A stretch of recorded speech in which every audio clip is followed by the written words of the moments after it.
Hello, everybody. We are back with Aegis Protectors League. We're finally closing down towards the playoff race, and we have ourselves the first week of the play-ins, trying to find out which one of these teams is going to be able to continue. Of course, we're not yet in the if you lose, you're out stage, but it's starting to get down to the wire, and we have a really important series for both of these teams.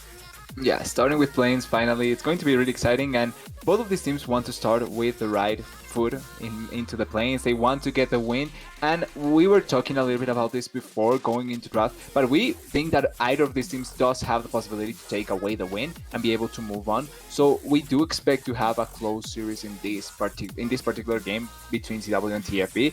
But it's going to be interesting now with all the subs that have been coming through with the picks that we have seen. One of the things that we mentioned was that we were expecting a Darius ban, but it didn't come through. So maybe we do see the Darius that it's one of the favorites for one of the top laners of these teams. And looking at the picks already, Trundle, it's understandable since we do see that against most of the meta junglers. Even though Xin Zhao, Diana, and Viego are still open, Trundle can do well enough against both of the every of those champions. Not super well, but it's good enough against them. And a lot of if you see a lot of team fighting potential with the Xayah Rakan to Trundle to a certain degree as well. And on the other side, it's much more pick potential with Morgana, Jhin, and Gragas. The Gragas being picked before the Morgana and then the Morgana being picked means that it's going to probably be a jungle Gragas and a Morgana support. So a lot of magic damage already over the side of TFB, but they do have a lot of lane potential in the bottom lane with those champions. Yeah, we were talking about Trundle as a pick as far as Aegis goes, and throughout the league, Trundle hasn't actually performed nearly as good as his pick rate or general presence, including bans, would dictate. Doesn't actually have a positive win rate, which is really interesting, all things considered. Gragas, though, we haven't seen very much of. I'm really excited to see this Gragas. Remember, Tilt Factor Violet has not had the best regular season split. Yeah. They are very, very low on almost every possible statistic and measure. Second, if you don't include Sky High, who did leave the league, second to last in almost every stat except for vision score per minute, where they were last. So Tilt Factor want to really try and change that narrative as they go in to the playoffs and try and get this win in the play-ins, because honestly they haven't impressed this far. Yeah, it's been a rough regular season certainly for Tilt Factor, but at least the Plains does provide the opportunity for teams to have a second chance to show themselves once again, because they are not completely out. So they have possibilities to improve, possibilities to change, and with the subs that they do bring in and try to alter the way that they're playing, maybe they can show us something much more exciting and interesting, and something that will scare teams that will have to face them later on. They're still looking now at the draft. We have a lot of mid lane bans. It's Veigar, Malzahar, Sylas, and Akali banned away, and it's Diana pick. So that means Tilt Factor has so much magic damage already with Morgana and Gragas. But now I'm curious, because Gragas being picked, does it mean it's a Diana jungle, Gragas top, and Morgana support, or are they sending Morgana to the mid lane? Like, there's a lot of flex potential there. There are a lot of options, which is well done by Tilt Factor Violet to try and make sure that it's left in the air, and we'll see if that Aurelia does get picked. I'd be very excited to cast, and it is actually going to be the Aurelia lock-in. We have seen Tilt Factor pull this out just once before, but excited to see what they can do on it this week. I'm glad that you brought up the substitutes. Both teams have had at least one role that's been pretty tumultuous in who's playing. For the side, Kalos Wraith is the top side. They've had many different players. It looks like almost four players play a full series for this team. And actually, the player they have in this week has only played one series for them in the top side.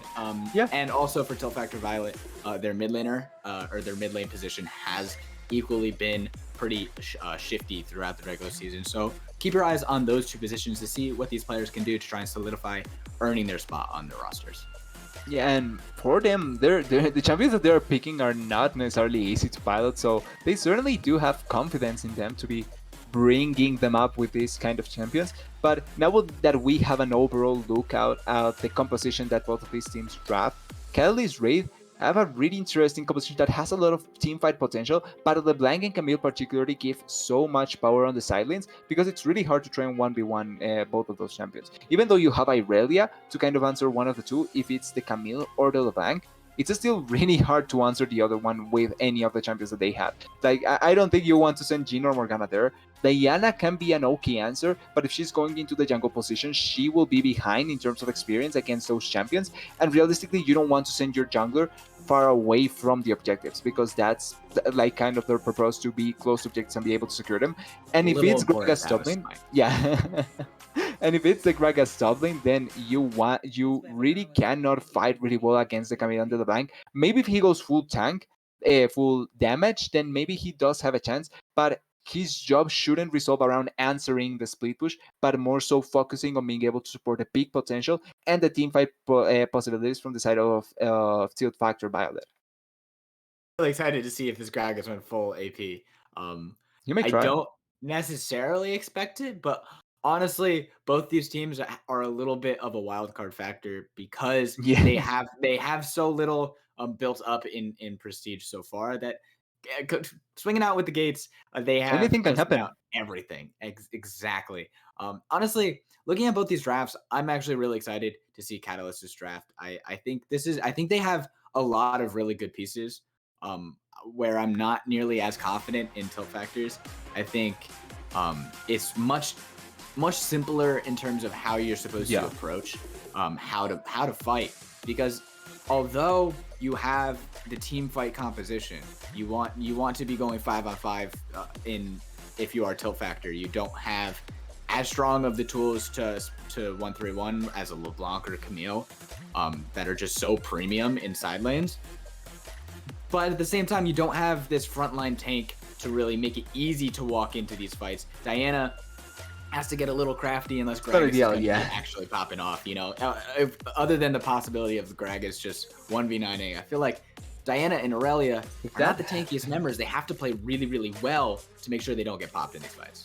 Yeah, it's really like I feel like the Tilt Factor needs to have an okay lead in the early stages to be able to comfortably move around the map, because like you're saying, the composition from Catalyst Raid is such a death blow. Like I think fundamentally you pick this to try and get the basics of League of Legends really down, because it's much more easy to execute. So you just group as 5, go in with your abilities, with your ultimates, with your damage, and try and win as easy as you can. You have setup with the Rakan, you have the pillar from the Trundle, you have damage from Irelia, from Saya, from Camille, from LeBlanc, and you have enough tankiness in some of these members that it's much more easy to phase check and also escape potential from some of these champions as well. So it's not like you're going to get compromised at any point. The composition from Tilt Factor, even though it's not, I wouldn't say it's the hardest to execute, it does require a certain level of not only communication, but understanding of how you can move around. Because Morgana, yes, she has the Black Shield, but she can get popped out so easily.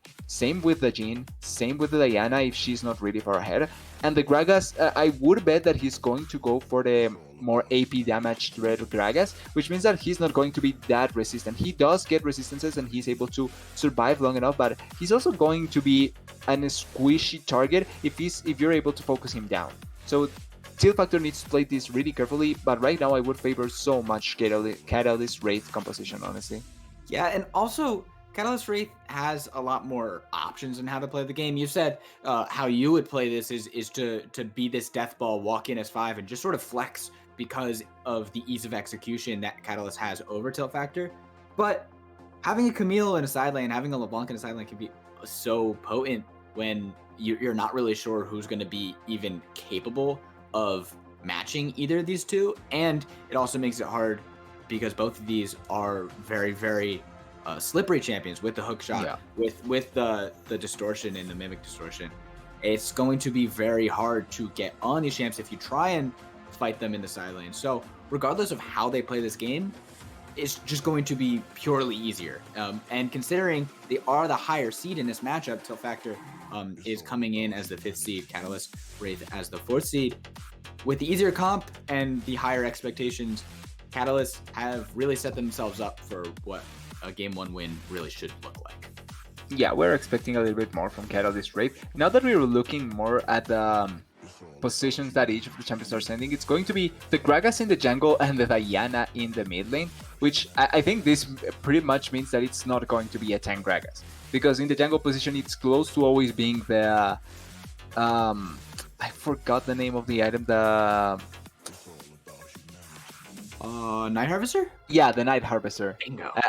I just thought of the scene of Les calling it a sinful item, so I didn't remember the name. But yeah, the Night Harvester. So you pretty much just go for that route and try and burst people out, which means that there's already that is going to be a lot of magic damage threat from the side of Tilt Factor. But it's going to be much more easy to explode the Gragas if he's going for that build, which means that now, if you don't get an advantage where you can comfortably get position in the map like we were talking about, it's going to be really difficult to face check. And if the Trundle steals the stats from the Irelia or from the Gragas, it's going to be close to impossible to survive long enough in those teamfights for the side of Tilt Factor. They have to play this really well, and really, I think they have to play this slowly enough. Because if they are able to get the setup down with the Jhin stun, with the Morgana stun, with the Diana, particularly so that she can get in position from a Moonfall, then you can win fights. But if you try to just go in blindly or without, or hoping to be able to 5v5, you're going to suffer a lot as Tilt Factor Violet. Yeah, I absolutely agree. And also, you did mention before that we were hoping for Tilt Factor that they can get themselves an early advantage. Because as soon as you're behind against a team comp that can 1-3-1 against you, it becomes so hard. Yep. But if you do look in the mid jungle, it is double AP for Tilt Factor, which means that for Scruff, for Max Chief, that both of them are going to be able to just get just the tiniest bit of MR and remain so much safer than on the opposite side if it were mixed damage. So that mid jungle 2v2 doesn't skew very heavily, or doesn't neutralize as much as you would like it to be, because on the other side, honestly, before it's double AP, I would give the mid jungle 2v2 to Catalyst just because of how strong Trundle is, especially in the early 1, 2, 3 levels with the LeBlanc. And now pairing that with the ability to get double MR, it's going to be very difficult for Tilt Factor. Yeah, I would agree 100%. I think Trundle, LeBlanc, the first 5 levels are going to be much more impactful than the Diana and the Gragas. I think Diana and Gragas are close to what Yasuo Gragas was a couple of years ago, where you kind of just wait to get the level 6 for the combo. I think it's close to that, but obviously you don't get the value from the knockout of the Gragas. It's pretty much just being able to get the setup from the barrel so that you can use it later on with the Diana. It's going to be interesting to see how do they play this, but I would favor completely Catalyst Raid to be able to deny it. And I also think that they have a lot of better ways to itemize against Tilt Factor's composition, like you're saying. So I think right now Catalyst Raid, just based on draft, has everything that they want and every way to be able to play around them. You heard it from TDS. It's going to be an uphill battle from the start for Tilt Factor Violet. We are going to head into a quick break before we head onto the Rift for Game 1. So stay tuned. You don't want to miss it.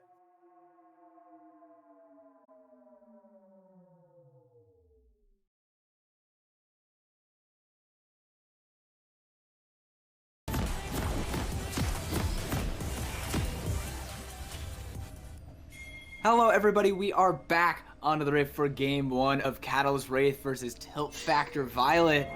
I'm really excited to see which one of these teams can really try and change the narratives that they have built, and these solo laners are set up for success, all of them on powerful picks and flashy ones at that. I cannot wait to see it. TDS, what do you think? Yep, I would expect to see some interesting things on the solo lanes. That is a Gragas, I know. And I don't like that skin that much, you know? That I've seen it a lot, but that is one skin that I don't like that much. I don't know. They're already losing. They lost. They lost in draft. They lost in skin selection. I think the game's already over. Yeah, I would. It's just FF15. That's it. There's no point playing anymore. But realistically, like you're saying, the solo lanes will be really interesting to watch. But one of the things that Tilt Factor does have a lot of power in and a lot of possibilities in is in the bot lane. I think Jhin Morgana should be able to win the push, and with the push, they should be able to provide assistance through the Gragas. So maybe in that aspect, at least you do have a possibility to win in bottom lane and try and get Drakes early on or things like that. and maybe even begin impacting the rest of the map, because Jhin is not it's an AD carry that even if you leave behind a couple of CS but are able to impact the rest of the map, you're doing such a valuable job with that champion. So I think that's also another option that the side of Tilt Factor can look forward to. We'll keep our eyes on that. Now, both junglers will be starting on the bottom side, pathing their way up. The top lane matchup is one to have your eye on, the Aurelia versus Camille. Whichever one of these champions gets even the slightest lead can blow that up immediately. If you give an inch, you end up, or if you take an inch, you end up giving a mile. But we'll see who's going to start to get the advantage. And honestly, that's where my eyes are going to be in this early game. Yeah, it's going to be really fun. It's kind of the same with the Jax, and that is a lot of damage on the team. But yeah, it's kind of the same of if you have a Jax or a Fiora up there. If you lose, it's going to be really hard to try and come back fighting against those, because they are going to be set up to be able to win fights pretty easily. And early level 2 for the bot lane or of Catalyst Wraith, but not much they can get out of that. Now the side of Tilt Factor will get the level 2, so it's not going to be that impactful. On the top lane, we're already seeing Camille winning those raids. Yeah, like that. She's beginning to win those raids. If she lands that hook shot, she can absolutely blast the Aurelia, and Aurelia has such a harder time, but now it's very going to be ganked. Immediately flashing out. Well done to get that gank. The pillar setting it up beautifully, and that's already successful early game on the horizon for Max Chief, who is a substitute in for Catalyst Wraith. We did not mention that before. He did come in just for this game. This is the first game that he's played for the team. As there's another gank on the top side, Pagurok should not be too worried here. He'll hook shot out of the way, but keep your eye on Max Chief to see how he does in his debut. Yeah, the shield are coming clutch to protect from the damage from the Gragas, and Max Chief really will gank. That is something that you can take advantage of against the Diana, because even though she is a really strong assassin mage in the jungle and everything like that, in mid lane you are susceptible to be able to gank, and it's not like you can get immediate assistance from your jungler or anyone else. So that first gank, going behind the ward to be able to get that with the pillar, you're going to force 100% the flash. So really well executed by Catalyst Wraith and really well executed by Max Chief. And he also is accruing, and is, well, he's a little bit behind, but it's not like he's completely behind in the jungle. Yeah, I do want to point out, Very did end up getting himself a second Doran's Ring. He is going to be ganked again as well. Max Chief coming in. The pillar is beautiful. Okay. Diana has nowhere to run. She's going to try and trade her way out in damage, but she cannot do it. First blood going over to Max Chief. Yeah, and we were talking about his impact already. First blood, really well executed. They saw the Diana committing the teleport. You were talking about this. She got a second Doran's Ring without potions. She came back into the lane, but the positioning was so awful. She had to move way too far forward, and then a pillar is such an easy way to get a kill. Even if it's not a stun, even if it's not a gap closer, a pillar down in the middle of the lane, you're slow, you're dead. Really well executed by the side of Catalyst Wraith. Yeah, and already see how far behind this Diana has become. She's falling so heavily behind in CS. Already going to be, by the end of this, it will be, hopefully, if she can get all 4, it still is going to be 10 in Scruff's favor. So already the mid lane is doing very, very heavily in Catalyst Wraith's favor. Yeah, but something that wasn't expected was the bottom lane being so favored for Catalyst Wraith as well. This provides the opportunity, because they had to push, to be able to go for the Drake. So now they also will get the first dragon. Yes, it's the Cloud Drake, but that means that it's going to be an important soul that you're going to fight for, and being able to get the first Drake will put you much closer towards that impactful soul. We'll see which soul it ends up being. I think both these teams would be happy with regardless. Whichever one it comes out, Ocean or Mountain. But we'll see what's going to happen. And thank you so much for pointing this out, the vision that Catalyst Wraith has. They have kept such great track of BSG Heavy. He has been basically spotted out the entire time. Max Chief with yet another gank. The chains connect. Fairy is going to be taken down. Just one more auto do it. Scruff find himself the kill. Gragas is here just to watch his mid laner die, and the constant attacks in the mid lane, third time coming in, one to get the flash and twice to get 2 kills. And honestly, this is really, really great stuff from Max Chief so far.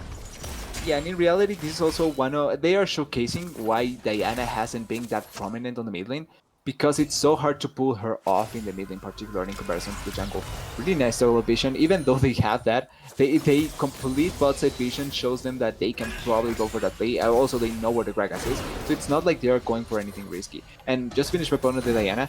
This is showing why Diana is not such a hot pick on mid lane, or a good pick overall, and why she's been seeing more play in the jungle. It's because she's super susceptible in the mid lane. It's harder to be able to survive in the mid lane than it is in the jungle, and you want to get your levels and your farm much more easily, even if it takes longer for you. Yeah, and in the jungle, Diana has actually done pretty good for herself as far as Aegis goes.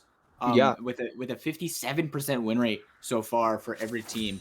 And having herself the 6th highest presence in the league. Oh no, it keeps on happening, coming in the chains. Pagarak finding himself the kill with that big up sweep. And this is exactly why you do not pick this champ anywhere but the jungle, because she just does not offer what the likes of Obon can. Yeah, but really well played by Pagarak. He was going down. He had to commit the flash, but it still is a really well executed dive there. Oh, the Gragas. BSG Heavy is walking in. He is definitely spotted, but that's Aurelia coming here, and she does not land the stun. But Pagarak is going to take a lot of damage to the ultimate coming in. She's going to get the reset. Yes! Asian Padme getting the kill. BSG Heavy is able to escape, and with Trundle on the top side of the map, still unable to help out Pagarak. And that will be, looks like 2 plates, potentially 3, I expect. Yep, Max Chief will come here to try and stop it from any more coming down, and it is going to be 2. But that is the flash, the teleport, both out of Pagarak, and getting the kill onto this Aurelia. Yeah, but I feel like Heavy was seen before they executed the dive, and they knew about the minion wave crashing onto the lane. So I think that Max Chief can just leave the blue buff and try and shadow the Camilla as long as she can. Because she not only dies, but she lost a couple of those minions there. So it's a much bigger lose than you actually think. And they really are something that we hadn't pointed out, but she's over 20 CS over the Camille, which is something really bad. So even though she gets the kill on the mid lane, she's still not in a super comfortable position in comparison to the Aurelia.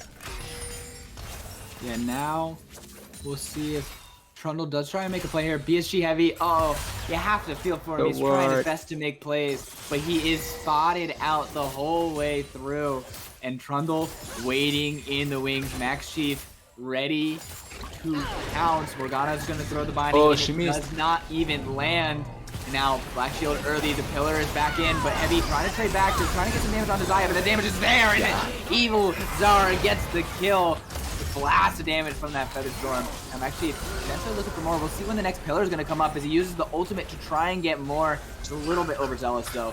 Does not have that pillar cooldown up. Did not want to burn the flash. But they, regardless, do get themselves 1 kill. And now they can even push in and steal the jungle too. Yeah, they will try and put pressure here. The Jhin and the Morgana knows this, but I'm not sure if they are going to wait. Okay, no, LeBlanc gets it. Okay, yeah. I would have loved to see a Morgana steal, but looks like just big trading on the top side, and it looks like Aurelia, even despite getting the kill, despite getting the farm lead, not really winning out in these trades up on the top side. Yeah, she's trying, but it's not going that well for her, because even though you're behind as a Camille, with your shield, you can dissuade a lot of those damages. Oh no, Barry. Oh, another no, flash first down. Feels so bad. Another flash burn. 3 deaths already racked up, and now without having that summoner. Remember, the Lunar Rush can only bring you forward. You cannot use that on anything other than the thing you're attacking. So, very limited mobility defensively for this champion, and I'd be very surprised if this death count does not go higher than 3 very soon within the next 5 minutes, as that will be the second Drake secured for Catalyst Rage, and it is the Mountain Soul. Lots of trading in the mid, but the second change does not land for Dictator Scruff. Yeah, and this is the thing now, because of the assistance from the Trundle that has been going towards the mid lane, or not only, oh wait, Pagarak. Oh, that's a lot of damage. Is going to try, and the Hextech Ultimatum locks him down, and Padme will fall. Pagarak getting himself the solo kill up in the top side, despite being down 20 CS. Camille just pure winning it out, and that is going to be, that's the item completion. I don't know why with teleport up you fight that as the Aurelia without completing that Bork, but now finally getting it as she's going to make her way back topside. See if BSG Heavy wants to play something here, but no, it looks like Pagarock is very, very much safe. He doesn't want you with as the Irelia. She does end up committing the teleport, but like you're saying, if she had the gold previously, you can commit that and try and fight in a much more comfortable position. Oh, teleport bot lane. Oh, LeBlanc trying to make the play down here. Fourth shot is ready for Azor. Black Shield is there, but the damage is going to be coming in. He's locked in. The chains rooting him in. He has a flash. He will be able to try. No, he doesn't even get there. Ivelzara will take the kill. And honestly, just about everywhere you look, it's Catalyst Wraith way and away, just a step above Tilt Factor, as potentially there may be a play up here in the top side for Tilt Factor. Yeah. The only good play that they can pull off, I feel like, because they are losing everywhere else in the map, your only strong point is the Irelia. Even though she loses, she's still an item. She still has the item. And if you're able to CC lock the Camille, it's not going to be that easy for her to survive. And also the shield that I was mentioning previously that allows her to fight with the Irelia really well, it's not going to matter against the Gragas because of the difference in damage. So at least in that regard, you can try and pull it off.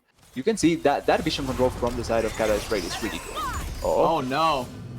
Oh, they're not able to get anything more, but we're able to force the... Oh, you're not supposed to walk there, Azor.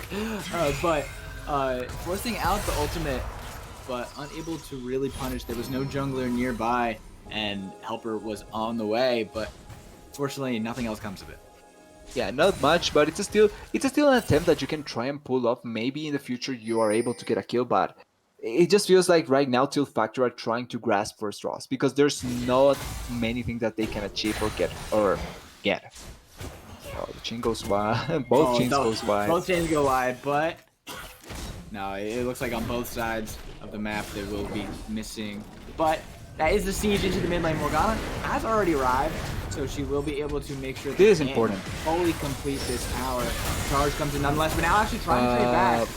No mana left on Barry, but the ultimate from Gragas trying to finish it off. Dictator Scruff finally getting the flash burn out, but the Black Shield stops him from getting that CC, and Dictator Scruff is all the way out in 2v3, and now on the top side it's going to be the X-Tech Ultimatum, locking down the Irelia. She tries to dash, she tries to play, but the damage, Helper, oh no, you cannot even get it. Pagarock saving his support, and the tower even going down on the other side. Catalyst Wraith can do no wrong. Yeah, I'm going to say completely honest, he shouldn't have to, he shouldn't be able to trade a 2-for-1 in that situation. It was close. Oh, Ivelzara. Oh, the bind. For the Morgana. There's been 3 binds that she has tried to hit, but have been going really wide. The last one on the Trundle, I think that if that hits, they maybe can get a kill. And the Dictator Scruff really greedy with the play in the mid lane because he went back to his W after he had already committed it. And they knew that the Morgana was there, so pretty aggressive and pretty greedy. Luckily, he's able to get out alive, but it wasn't necessary at all because they were going to collect the plates either way. They already made the Diana commit the ultimate, so it's not like you're going to get much more of that. I don't think you can dive to Diana at this point either, and without knowing where the Gragas was, I think it's way too much of an over-aggressive movement. But unfortunately for Tilt Factor, when Very did look for that ultimate, when Dictator Scruff went back with the distortion, that was all the mana he had. He was able to get the Moonfall out, and that was it. So the damage was not there for Scruff. Gragas was the only one really able to hit. So despite all that what seems like a big misplay, Scruff gets out with only burning his flash. Yeah, that's the most important thing. The fact that even if he goes in, he doesn't get punished. So it's not like you can really harm that match because he survives. And that's a really important thing. Oh, wait, Rakan. The binding lands for Rakan, and that's a beautiful Gragas ultimate helper. No! You can't escape that! He's going to be able to get out. Barry is also trying to get the play, but they're going to trade it back straight in. Now Morgana is going to get locked up with the chains, trying to stall it out with the stopwatch. But no, you cannot kill them. Only one kill to the name, and now the X-Tech Ultimatum to get even more. Jhin has nowhere to go. He will fall to the Trundle, and 3 quick kills to Catalyst Wraith after getting hit with the binding. They cannot do any wrong here in game 1. I feel so bad for Barry. And I don't feel that bad for any of them ever, but for Barry, I feel so bad because he tried to go in for the ultimate. He wasn't on range. The Rakan was able to run away at the last moment. He survived, I think, with less than 20% HP. And that alone makes it so disheartening for the side of Tilt Factor, because if you're not able to kill the Rakan in that position with so much of a perfect setup, it doesn't look very bright. Oh, nah, it's on the back. Oh, yeah, LeBlanc does what LeBlanc wants to do. But what felt even worse about that, oh, hold that thought. Asian Padme walking straight to the bush. You watched him go there, but he's going to try and outplay it regardless. Now using the ultimate, trying to dash away. Dictator Truck getting down really low, but barely keeping alive. And now Asian Padme can continue to try and play. He's actually going to get the shutdown before he falls. Trundle will die in the process, but now it's the Morgana who's next on the chopping block. Barry does absolutely nothing. The Moonfall is still on cooldown.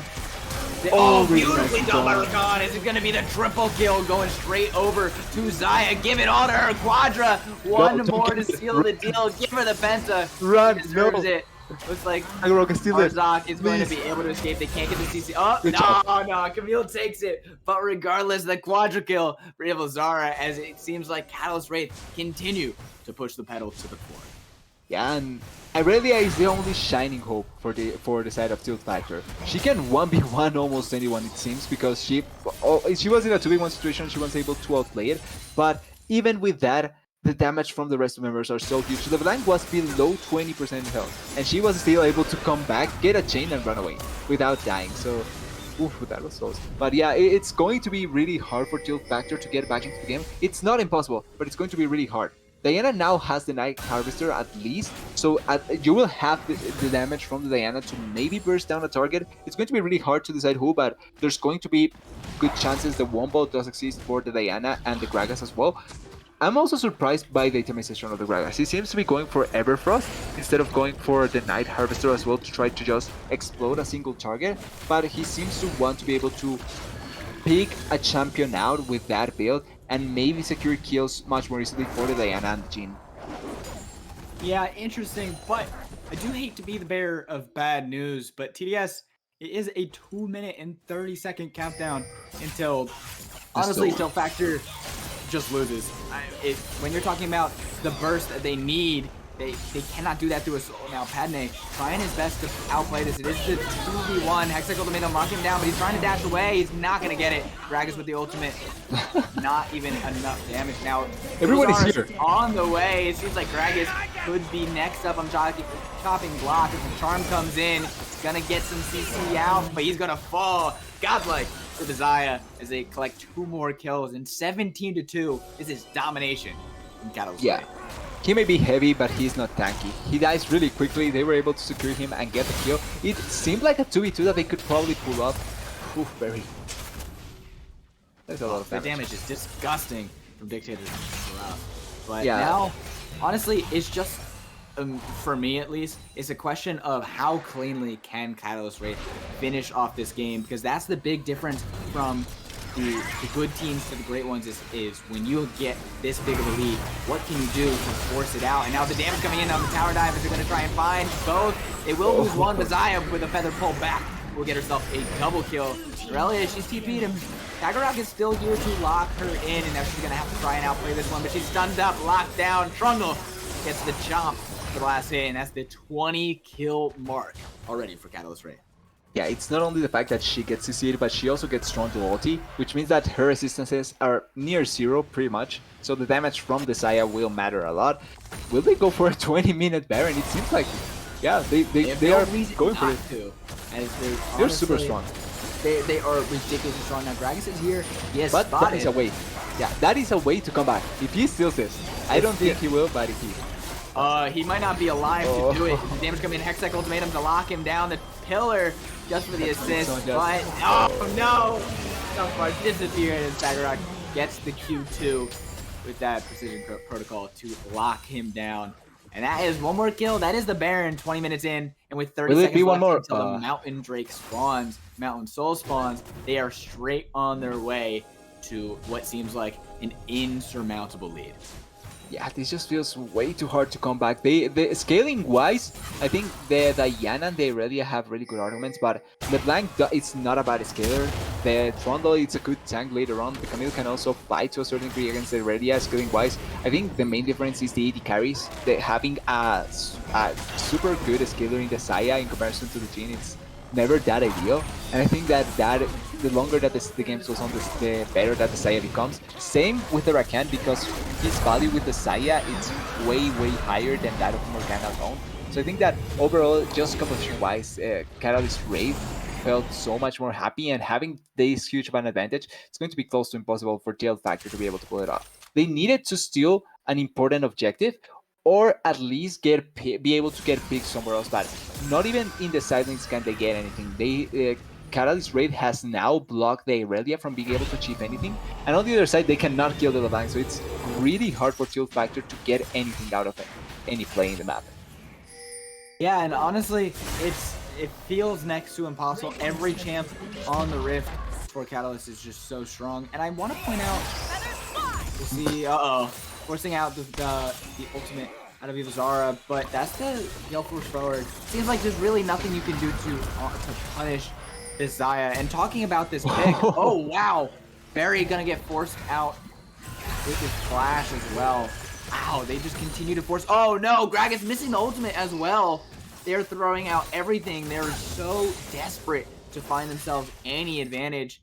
And this Xayah pick, actually considering how strong it is in the meta, is very strong in Aegis. Has a 63% win rate as they march down the mid lane. Now there's a flash forward. Oh, Xayah damage! Yvelzara gets the kill, and now they're looking for more as the double kill comes out. Irelia finds one on the top side. Hey, at least, but yeah. Their teammates will all die by the wayside. Camille gets a solo kill under the tower, and 3 quick deaths for Tilt Factor Violet as they're marching down into the Nexus Towers. Camille should just go and help. Yeah, finish the game. You can win this. They really doesn't have ultimate. Gragas doesn't have ultimate. You have the Camille, you have the Trundle healer. It's going to be really easy to be able to pull it off. Although they are waiting for the next wave. Luckily, because they took so long, now the respawn timers are so low that they can come back by. Honestly, TDS, I'm not too sure if it matters. The CC comes in, but that's Rakan. Beautiful setup as they all get knocked up, and Xayah Feather pulling them back down, and she gets a double kill of her own. The Nexus will fall, and only 23 minutes in, absolute dominant victory for Catalyst Wraith here in game 1. 27 kills to 4.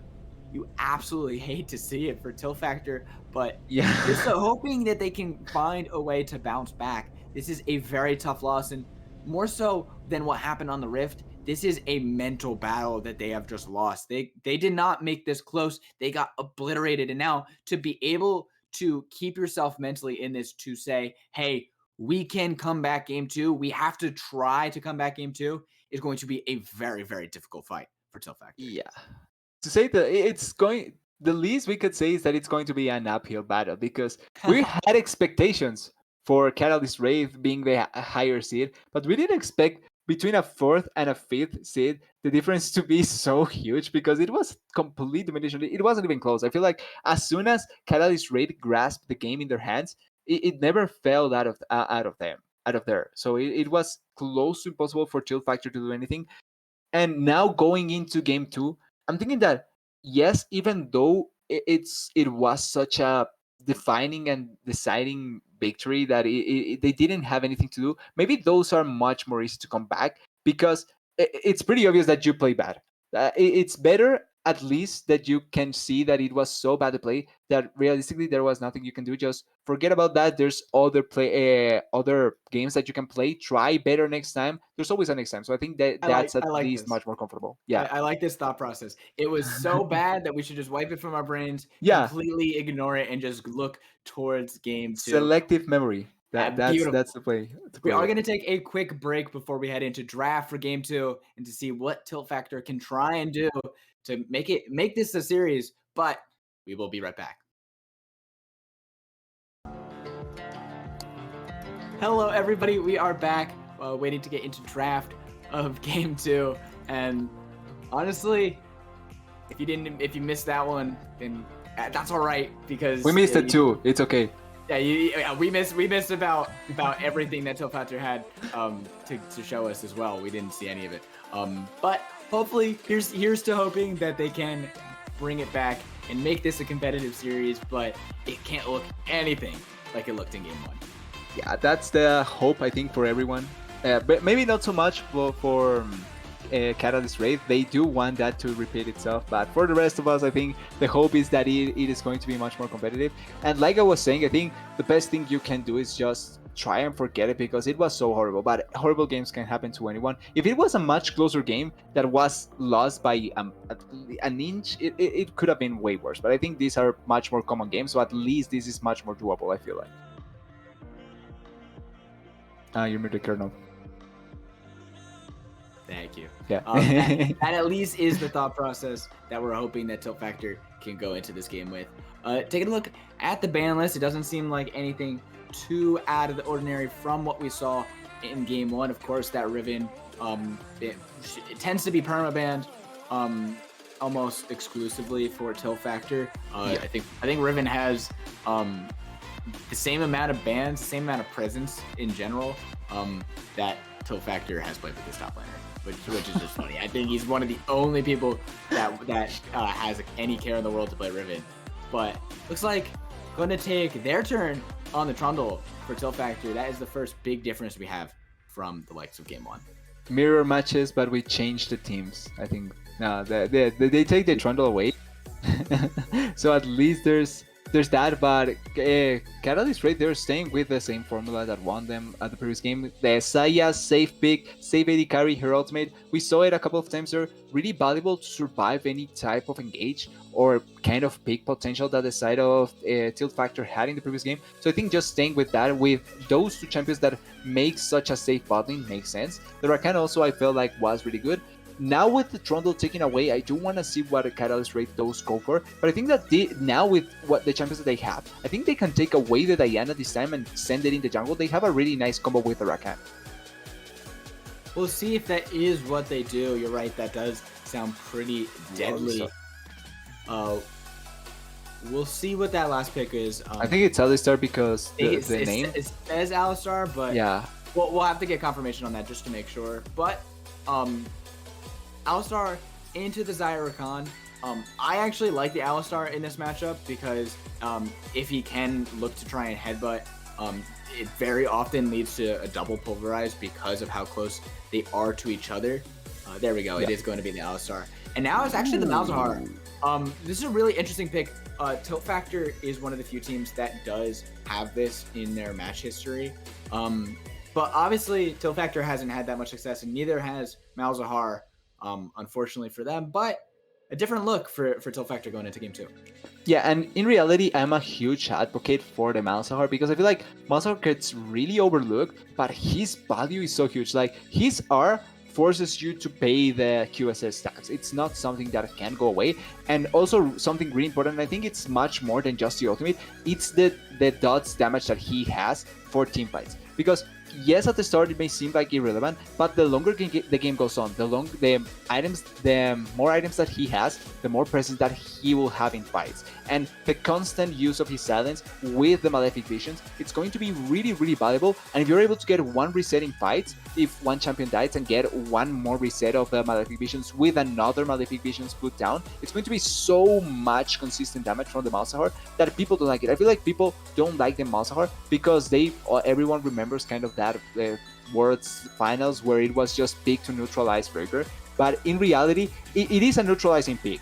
But it isn't because it is a weak pick or because you're a weak player, but because you can get so much value, but just having to do so little. And I feel like teams don't value that enough. And I think Malzahar has a lot of places in the meta to be played, honestly. And then it's the buy answer.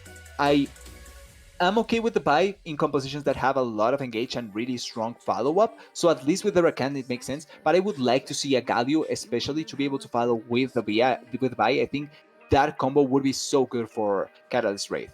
And they missed the ban, it seems like. Just checking out the statistics, both Vi and Malzahar have a 0% win rate.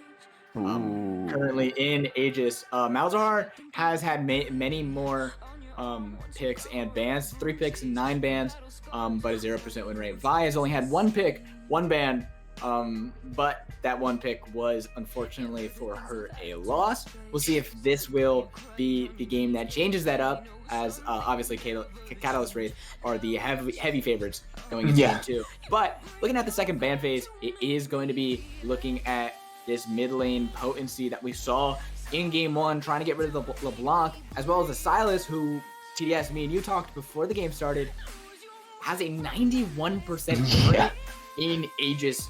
It's one of the best. It is the best. There's no champ that beats the 91%. Yeah, and made it so like simplified into, it's just if you bring it out, it's because you're really confident in being able to play it. And I think that is really true for a lot of players. I think a lot of players like the Sylas, but you don't bring it out if you don't think that you are able to play it. And I also think that in the current meta, with the picks that most of the teams bring out, he has really good ultimates to steal. So at his value, it's not only just the fact that you are comfortable with it, but if he steals a really crucial ultimate, it's going to be much more effective for you. And with the Camille pick, it's going to be the Jax this time around instead of the Irelia. I feel like now they're finally going into the more typical counter for the Camille, but this requires much more, I feel like a little bit more of jungle attention, because if you end up losing that matchup as the Jax early on, the Camille's value is much more higher in teamfights than that of the Jax. So you need to be really careful about that particular instance, but it's the same if the Jax gets ahead. My counter to that is if Jax gets behind early in this matchup, he just deserves to lose. I feel like this is such an easy matchup. You just never are able to hit a Q2 if you're Camille, because Jax just waits to hit his buttons. As soon as he hits his button, Camille can't really trade. And if you find a way to misplay this, then I don't blame the jungler in the slightest. Your jungler cannot bail you out of such an easy to play matchup.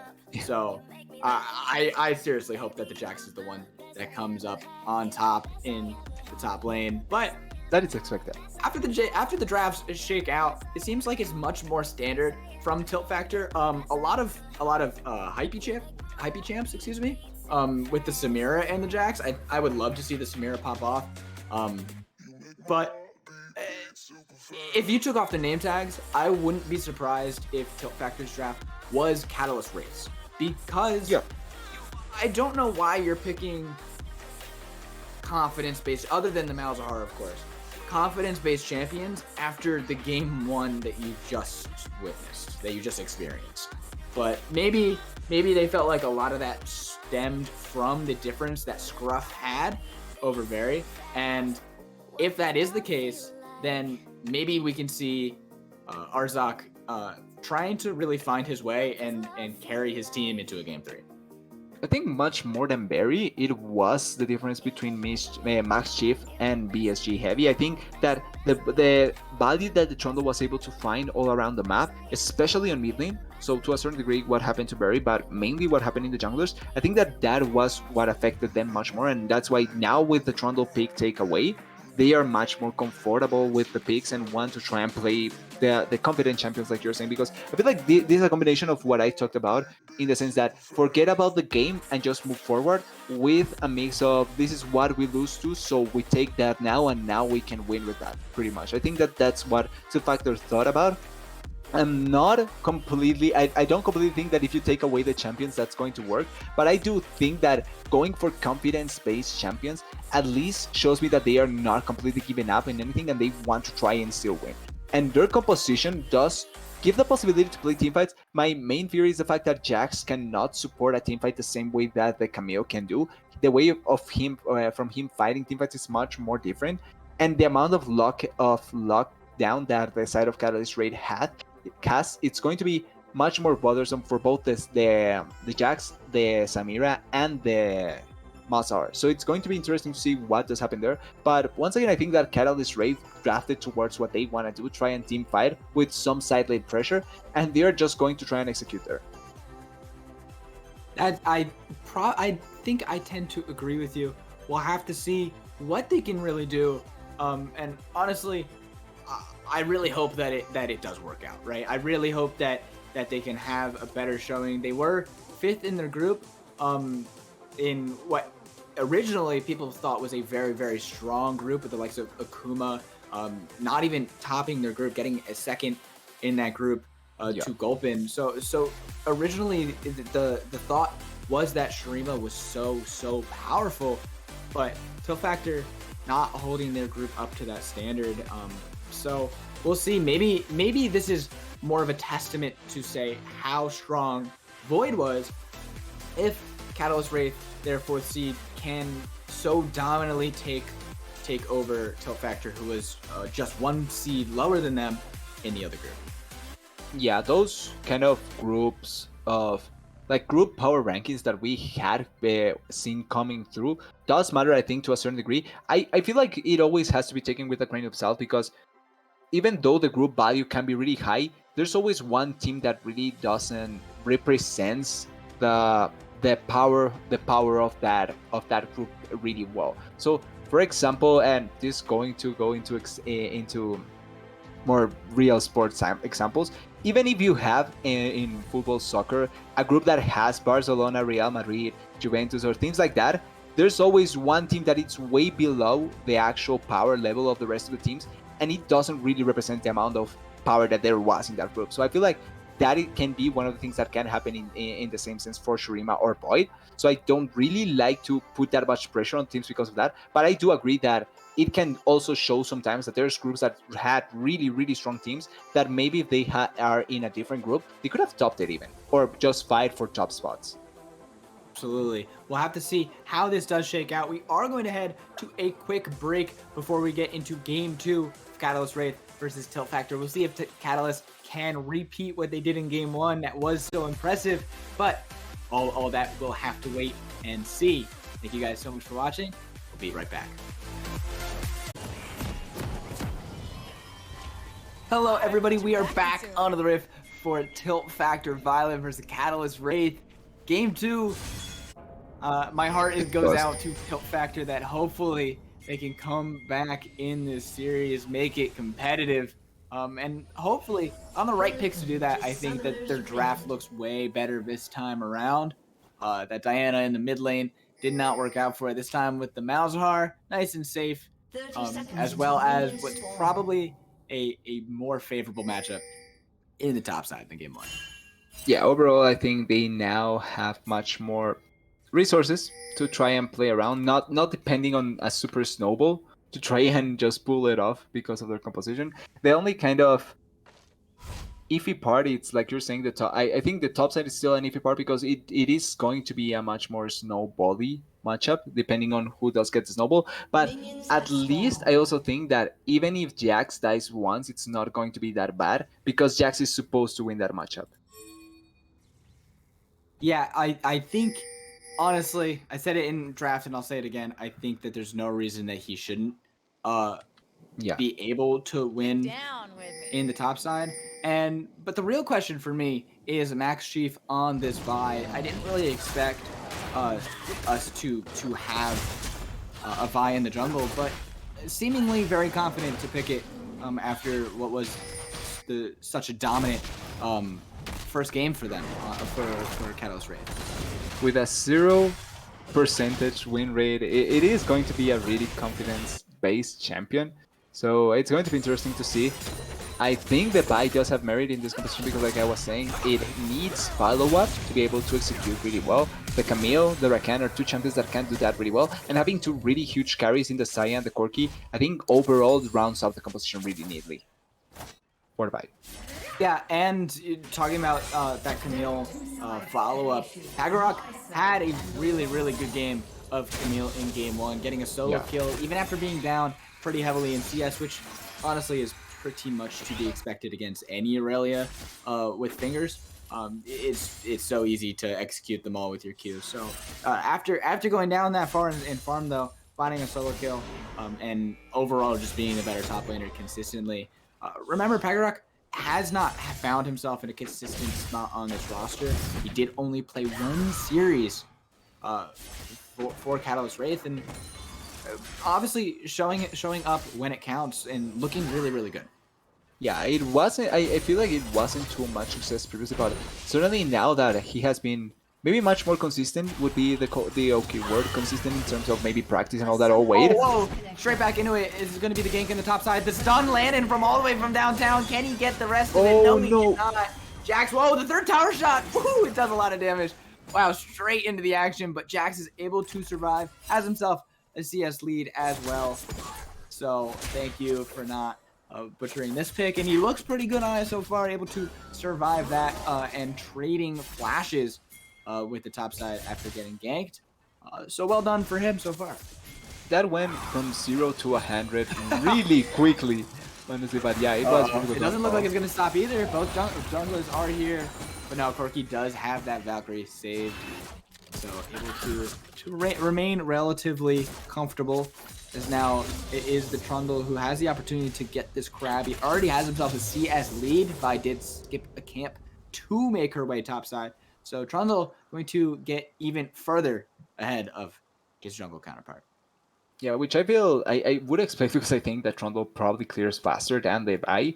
Vi, it's not. I think right now it's not known for having the best of clears or having any presence at all, pretty much. So it does make sense to see the Trundle kind of putting pressure there. I would expect that. I like the first movement from the Vi going into the top side to try and help for the gang. It was really unlucky that it didn't went well. That it didn't went well for either of the Camille or the Vi, because you traded flashes, yes, but it's not like you stopped the Jax from being able to achieve anything yet. He didn't even commit teleport to come back into the top lane, the Camille did. So now you're also in a position where if you die as the Camille, you're going to suffer so much more. Yeah, and that's always a possibility in a matchup like this. But wow, Baggerock played that really well, dodging out with the hook shot and straight back in. Unfortunately for the Jax, how this matchup ends up working, so looks like the game is frozen for a second. Is a small buffer. It's pretty impossible for Camille to get aggressive on you, but it's also pretty hard for the Jax to get aggressive back on the Camille because of her ability to dodge out. Now the damage coming in, but Alistar on the bottom side also getting some. We'll see. Doesn't look like anything too much, but the trade damage, Xayah is doing absolute work, slicing into the cow. But you should be able to escape relatively unharmed. Yeah, and on the bot side, really nice trade. They can force those kind of trades because of innate combo from the Sion the Rakan. And on the top side, I gotta say, Pygarok has been playing that really well. That there, he kind of messed it up. But he also has been getting the grasp stacks really well in the trades and not getting denied those. And those do accumulate into really important advantages there all. They're trying to go out here in the Dragon. Looks like and the Kyle's Wraith starting it up, but it's going to be trying to fight back to Trundle. Taking so much damage already. He's smiting just for HP. He's going to survive, though. Now, Alistar, no, he does miss the combo. Now, Vi also having to smite for HP, and that leaves neither jungler with smite available, with Drake still at half HP. We'll see how important that's going to be. As the silence. Across the silence is important. It looks like Vi getting her free reign. Trundle not able to come in. Rakan looks for it. Unable to find it as a headbutt. Another headbutt pulverized, missing. And now Vi looking in. Alistar may lose his life for that as First Blood goes over to the Corki. Yeah, Tilt Factor had an interesting position there, but the start of the fight, we see the Trundle being alone. The bot lane took so long to collapse onto that play, and when they finally could answer, it was way hard for the Trundle after that. He had to smite and even flash to run away. And then it was the Alistar missing two crucial combos. And I think that once it's okay, but if you miss those combos twice, it's going to be really, really hard to be able to win a trade as the Alistar. And honestly, it's going to spell very bad things for Tilt Factor moving forward. If it went for the Corki. Consistently find those.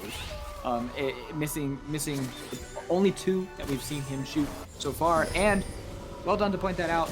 Corki is the one that did get the kill as well.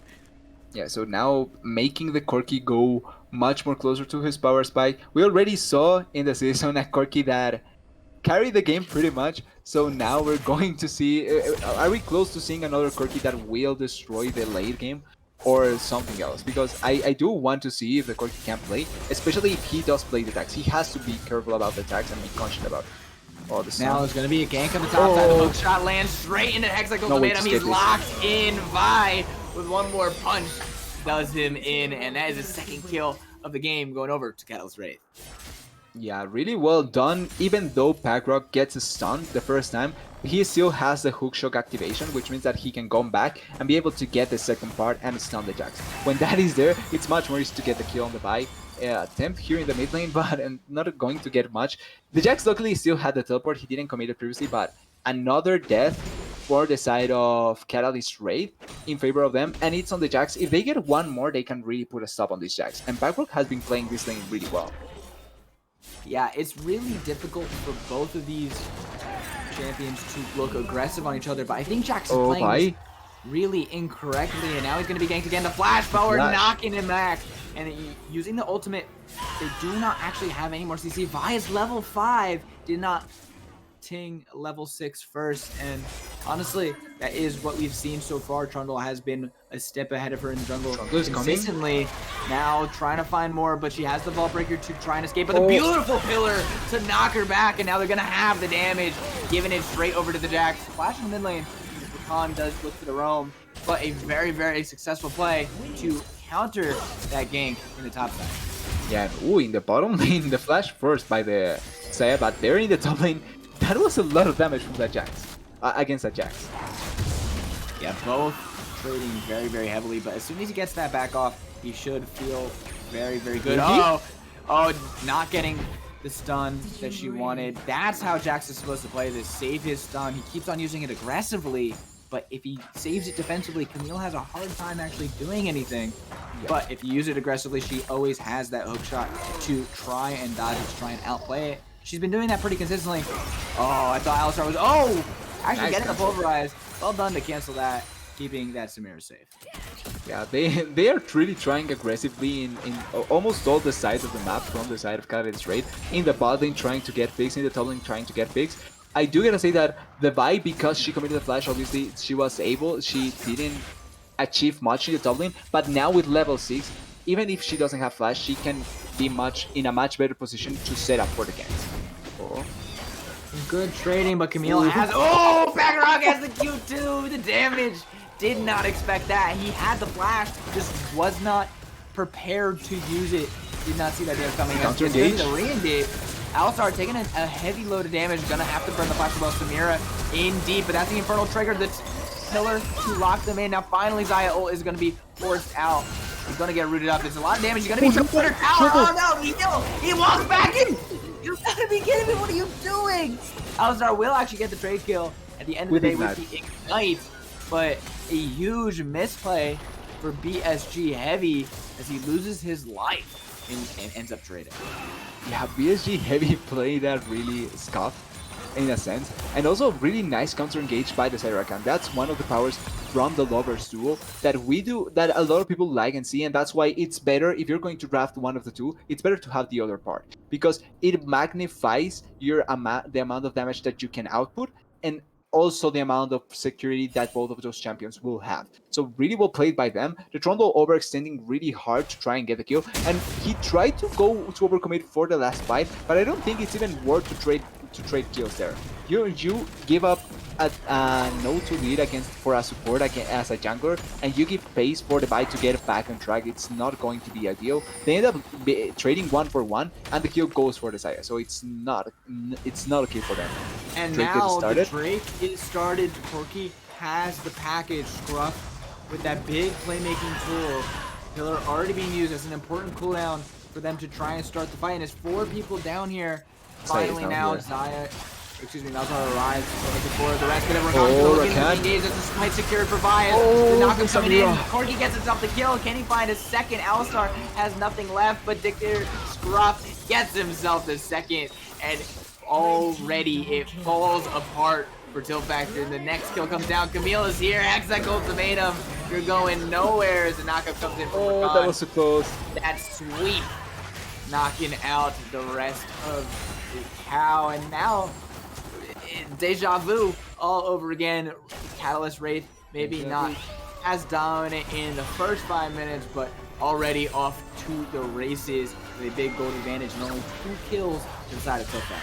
Yeah, it may not be destroying the mid lane, but it certainly is by gaining so much advantage elsewhere. And they have been able to put the gold lead once again on the Corki. If you see he's 3-0, 3-0-1, now getting a couple of more plates into the mid lane. He's going to get a really nice back now. And that teamfight was so well played by CW in that regard. Oh, wait.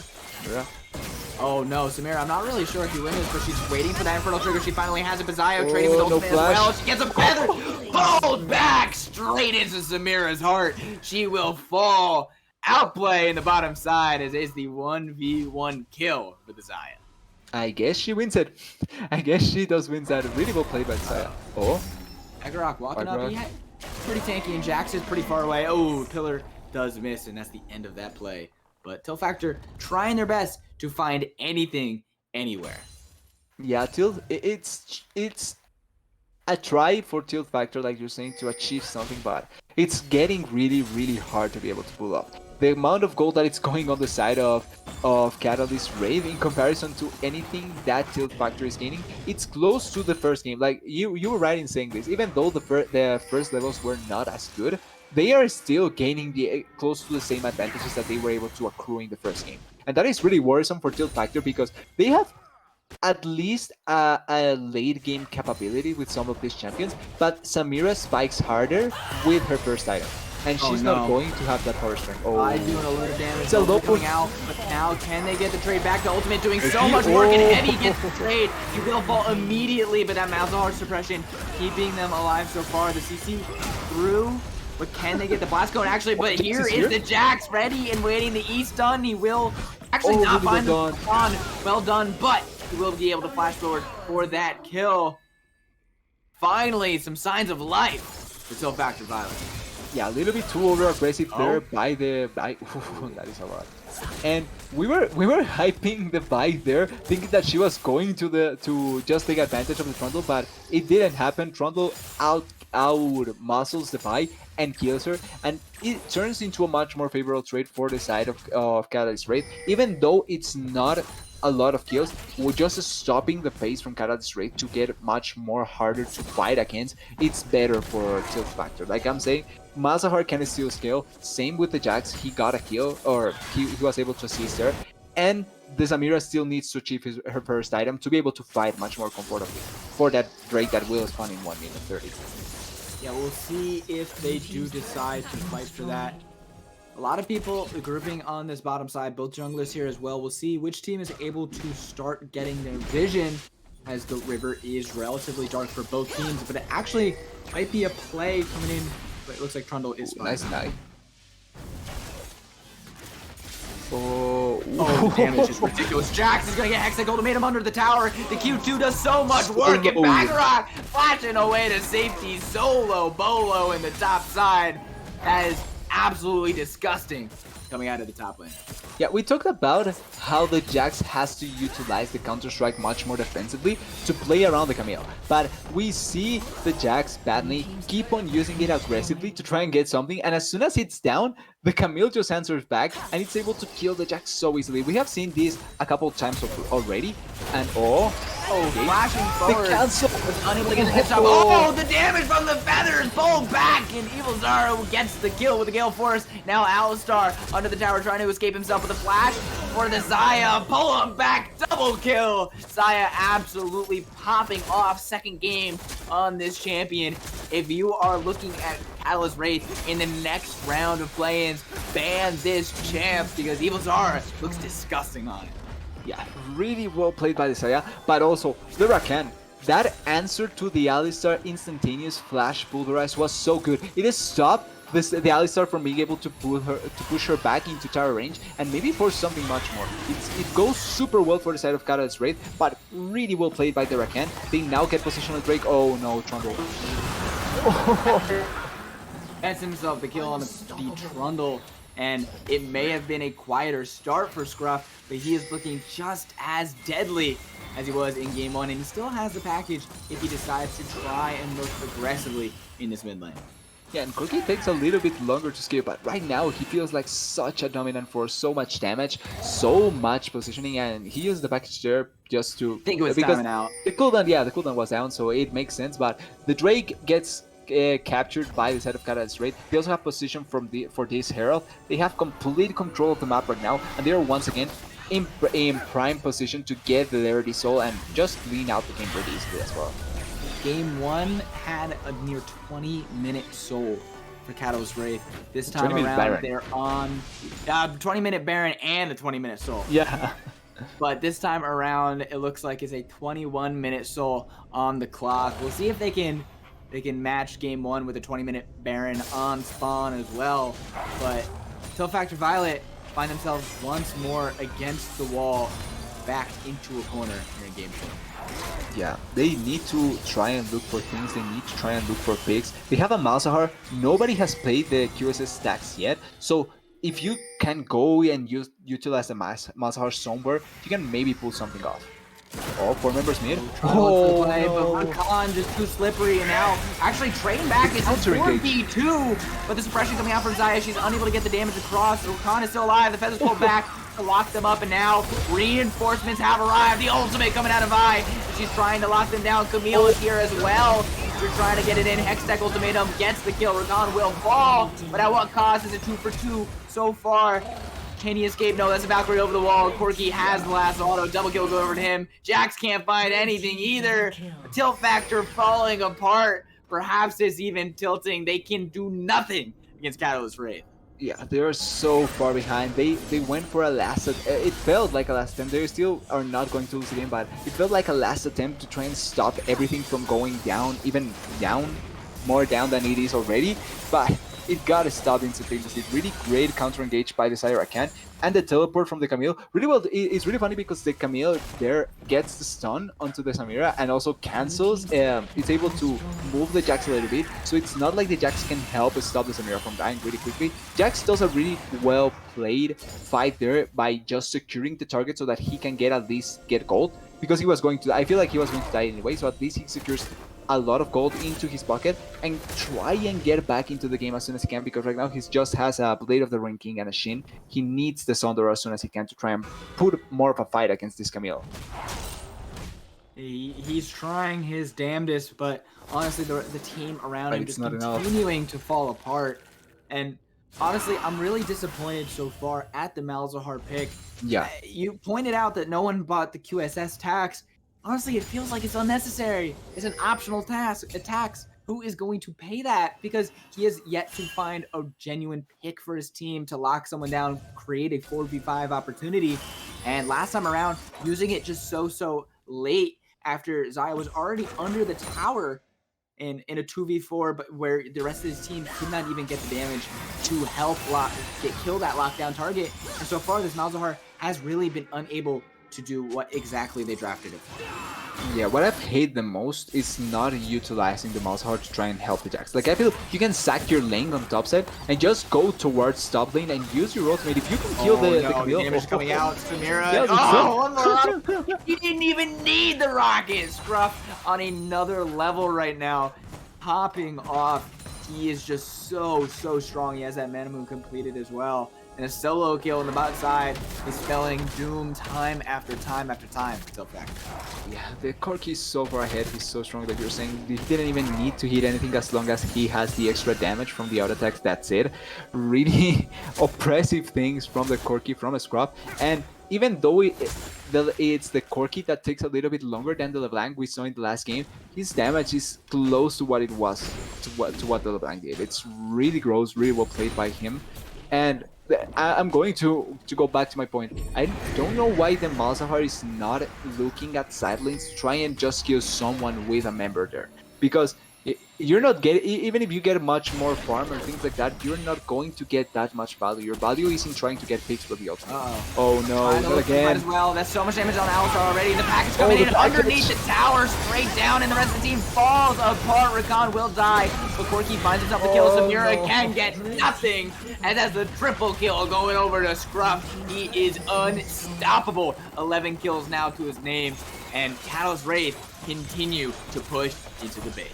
Yeah, and the only hope, the Jax will try to clean this, but it's going to be so hard. They don't even need good enough setup to be able to pull this place off, because they're so far ahead. The Rakan goes in, the Camille goes in, he didn't even use Hextech Ultimatum.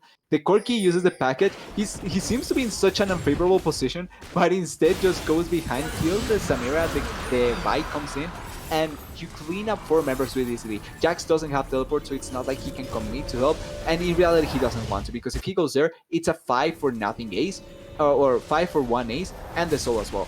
Oh no, too late. heartbreak after heartbreak. He cannot even find that. That would have been, it would not have gotten them back in the game by any stretch of the imagination. But it's But better what than a nothing. mental boost that would have been if they were able to Yeah. get even something at the end of that disastrous bot lane play. And now Baron is alive. Soul has been secured. It may not be the 20-minute Baron, but it's still domination for Catalyst Wraith as they start up the objective. Yeah, it may not be 20-minute Baron, but it certainly is close enough. They now are in prime position to get anything. The damage from the Corki bit was, yeah, that. If it was so huge previously, now with the Soul, it's going to be much more. They can even secure this with 2 members. The Saya isn't even here. Corki does not even care about the objective. He just cares about the rockets on the side. Bundle is coming over here, and they have gotten pretty low. That's going to be the secure, and now the CC coming in. Samira can do nothing, slayed down. Malzahar finally getting a kill, but Corki gets himself the double. Can he find more? Xayah flashing forward. He will not be able to get that one. Trying to use ultimate as well, but Corki with the triple, he's going to be able to find the Quadra. Give it to him. Don't give it. Give it to him. No, you have to give it to him. Jax, he's running away. He's going to get stuck. Oh, he's stealing it away. You love to see it or you hate to see it. Scumbag, but Max Chief stealing away the Penta, but that is assuredly going to be the game for Catalyst Wraith. There's no coming back from this. They may not end it here, but ToeFactor feels like they have nothing left. Their jungle, their ADC, both combined, 1 in 14 on the game. I don't even want to do the math to see what they are combined on the day as they are looking towards the Nexus towers. Yeah, you hate to see it. It's so hard for them to be able. They are trying to do these plays, but they are so far behind that they cannot do anything. The Samira, even though it looked like an exciting pick, and it is an exciting pick, she needs her first item to try and force fight. And oh no, bye. She messed up. Maybe finally the first one in a long time. She messed up. Pillar locking them down, but it's still 2 inhibitors down. I'm not really sure if that pick does all that much for them. They're still marching in, now shuffling in that wave with the Baron superpowered Baron minion coming in. Now that's the engage. Jax trying to look in, but Rakan with the CC on every single member. Helper stopping them all from doing anything. As you can be Corki by his 1 kill. Will get another and 4 dead immediately. With 1 auto, almost doing frontal in, but that's going to be the towers falling. They will lock him out from the game. They will lock him in his base. The Nexus will fall, and GG. Catalyst Wraith look dominant in this 2-0 win on stream. You do not want to be versing them if you are next up on their run in play-ins. Yeah, they look strong, to say the least. They certainly played really well. It didn't feel like they had a weak side in this series. Both bottom lane and top lane winning alone really effectively, trying to do as much as they can. The mid lane also playing a really different style of champions. In the first game, LeBlanc much more aggressive, much more in search for picks and trying to do things. The Corki later, it's a much more team-oriented pick going into later stages of the game. And both of those games he carried super heavily. He amounted so much damage for the team that it wasn't even close. Overall, really great performance by Catalyst Wraith. You have to feel for ToeFactor. I feel like they could have tried and do more. They felt a little bit better at the start of the game because they were getting picks, trying to achieve certain things, but a couple of champions here and there just didn't feel correct. They didn't feel like they could have played around that better, and it just felt overall like a team diff at the end of the day. Absolutely. It felt like just skill checked in every sense of the term. Yeah. And honestly, I can't really point out any player on Catalyst that didn't feel like they were popping off. The Rakan, very much an unsung hero in that game too. So many good ultimates. Everybody every single time. Whoa. I think my camera's dying. Cool. We'll just roll with it. It's artistic. But also, I do want to give credit where credit is due. Evil Zara was popping off. 2 games of Xayah, quadra kill in the first game. This time around, it was 2 pentas in night today. Yeah, it was unfortunate day for the penta, but good job. Scruff getting 1 quadra in game 2, and honestly, Pagarak on the Camille looked really, really good. I think he was constantly playing his matchup to about the best that you possibly could expect out of a top laner, Yep. and really just around along the board, just looking way and away a step above anything that Tillfactor had. Yeah. Mm, Okay, that is a Um, good start. That is a good start. so stat check. Rakan did twice as much damage as Vi. I don't know how that is possible, but I applaud Helper, Rakan. Helper, more power to you. It absolutely Yeah, popping off. that is amazing. More credit to that man. I mean, with that stat, I mean, maybe my player of the game, player of the series. But I think honestly, it's. I think it has it's to really be. hard to pick Yeah. when the team was just so way and away better. But that is going to be it for me and TDS on the desk. Thank you guys so much for watching. Congratulations again to Catalyst Wraith for your dominant victory. We will see you guys next week. Thank you guys so much for watching. Whoa.